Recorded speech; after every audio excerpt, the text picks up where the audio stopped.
মই আপোনালোকলৈ আগবঢ়াইছো আন এটা মোৰ গুৰুত্বপূৰ্ণ ভিডিঅ' যে আপোনালোকে বা আমি সকলোৱে জানো যে অতীজৰে পৰা ভাৰতত নাৰীসকলৰ এটা যে অৱদান সেইখিনি কথা আমি অতীজৰে পৰা উমানবিলাক আমি পাই আহিছো। অতি পুৰণা দিনতো ভাৰতৰ শাসন ব্যৱস্থাতে হওক, ভাৰতৰ কৃষি ব্যৱস্থাতে হওক বা ভাৰতৰ আৰ্থিক, ৰাজনৈতিক, সামাজিক সকলো ব্যৱস্থাপনাতে নাৰীসকলৰ অৱদান আমি কেতিয়াও নুই কৰিব নোৱাৰো। এনেকুৱা বহুতো নাৰী সমাজ আছে, নাৰী আছে যিবিলাকে আমাৰ ভাৰতীয় সমাজক উন্নতিৰ পথত পদে পদে আগবঢ়াই দিয়াত যথেষ্ট ভূমিকা পালন কৰি থকাটো আমি দেখা পাওঁ। এনেকুৱা বহুতো নাৰীৰ কথা আমি কিতাপে পত্ৰই বা বিভিন্ন দিশত আমি সেই বস্তুবিলাক জানিব পাৰিছো। ভাৰতৰ স্বাধীনতা আন্দোলনত বিভিন্ন নাৰী সমাজে প্ৰত্যক্ষ বা পৰোক্ষভাৱেও আন্দোলন কৰা বা সহায় কৰাখিনি আমি জানো। বহুত নাৰীয়ে ভাৰতৰ এই জাতীয় আন্দোলনত বা যিটো আমাৰ অসহযোগ আন্দোলনতে হওক বা ব্ৰিটিছৰ বিৰুদ্ধে আন্দোলনত হওক নিজৰ প্ৰাণৰ আহুতি দি হলেও দেশৰ প্ৰতি তেওঁলোকে সেৱা আগবঢ়াইছিল। সেইখিনি কথাকো আমি কেতিয়াও নুই কৰিব নোৱাৰো। আৰু ঠিক সেইদৰে অসমো ইয়াত পিছ পৰি থকা নহয়। অসমতো বিভিন্ন বীৰংগনা, বিভিন্ন মুখী আমাৰ নাৰীবিলাক যিবিলাকে আমাৰ আন্দোলনৰ পৰা আদি কৰি বিভিন্ন দিশত অসম ৰাজ্যখনক পদে পদে আগবঢ়াই দিয়াত সহায় কৰাখিনি আমি দেখা পাইছো। তাৰে আজি এজনী মই নাৰীৰ কথা, এজনী মহিলাৰ কথা ক'বলৈ ওলাইছো। এইজনী হ'ল আমাৰ কনকলতা বৰুৱা। কনকলতা বৰুৱা ভাৰতৰ স্বাধীনতা আন্দোলনৰ এগৰাকী আগৰণুৱা স্বেচ্ছাসেৱী আছিল তেখেত। 1924 চনৰ 22 ডিচেম্বৰ গহপুৰৰ বৰংগাবাৰীত তেখেতৰ জন্ম হৈছিল। আৰু সেইখিনি সময়ত যিখিনি সময়ত তেখেতৰ জন্ম হৈছিল আৰু সেইখিনি সময়তে ক'ব গ'লে ভাৰত ব্ৰিটিছৰ কবলত ভাৰত ককবকাই আছিল।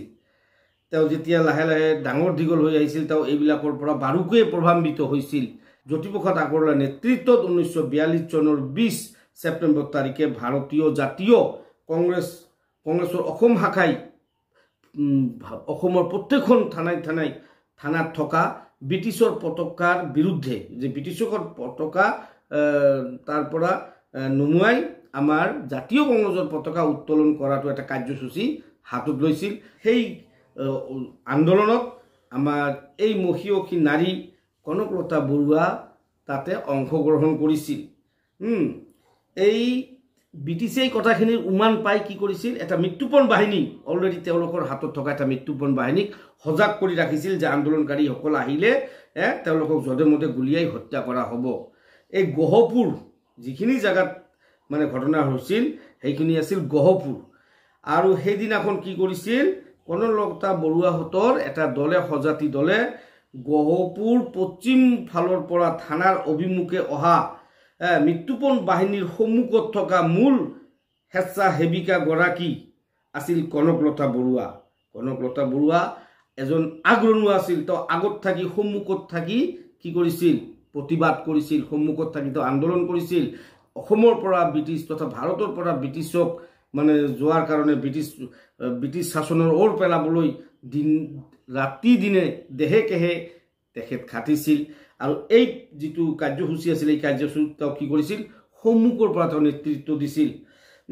থানালৈ সোমাবৰ চেষ্টা কৰাৰ সময়ত যেতিয়া থানাত সোমাই তেওঁলোকৰ পতাকাক নুমাই আমাৰ জাতীয় কংগ্ৰেছৰ ভাৰতীয় পতাকাক যেতিয়া উত্তোলন কৰাৰ কাৰণে তেওঁলোকে থানাৰ সন্মুখত থিয় হ'ল, বিভিন্ন বাদ বিতণ্ডা হ'ল, প্ৰতিবাদ হোৱাত বিভিন্ন কথা প্ৰতিবাদ ইত্যাদি সাব্যস্ত হোৱাৰ ফলত কি হ'ল যে কনকলতা বৰুৱাই থানাৰ সন্মুখত থানাৰ ভিতৰত সোমাবলৈ উদ্দিত হ'ল। আৰু এইখিনি সময়তে চিপাহী বগাই কছাৰী নামৰ এজন চিপাহীয়ে কি কৰিলে, তেওঁক থিতাতে বুকুত ভেট কৰি দিলে গুলি কৰি। আৰু তেওঁ সেই থানাৰ সন্মুখতে গহপুৰৰ সেই থানাৰ সন্মুখতেই মাটিত ঢলি পৰিল আৰু অসম তথা আমাৰ ভাৰতবৰ্ষৰ কাৰণে শ্বহীদ হ'ল এইজন কনকলতা বৰুৱা। তেওঁই আছিল অসমৰ প্ৰথম শ্বহীদ মহিলা মহিলাৰ ভিতৰত তেওঁ আছিল প্ৰথম শ্বহীদ। ভাৰতীয়